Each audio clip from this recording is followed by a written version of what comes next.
At sinabi rin niya sa akin, kahit bata pa ako, isipin mo rin, who do you have to forgive? Who do you have to ask forgiveness from? Kasi Holy Week. At yun daw ang dapat iniisip lagi. Ngayon, iniisip ko na ang dapat ihingi ko ng tawad.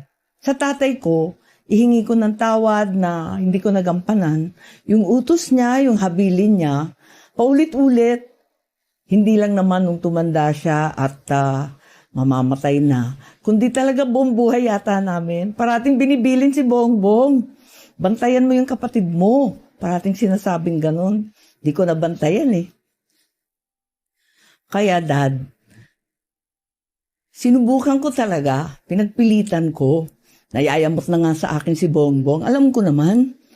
Pero hindi ko talaga kinaya. Maraming humaharang, maraming nagbabawal, maraming naninira. Hindi na kami nagkausap ng matagal at hindi ko nababantayan. Kaya nagkulang ako. Talagang pinilit ko. Kaya humihingi ako ng tawad. Hindi ko kinaya eh.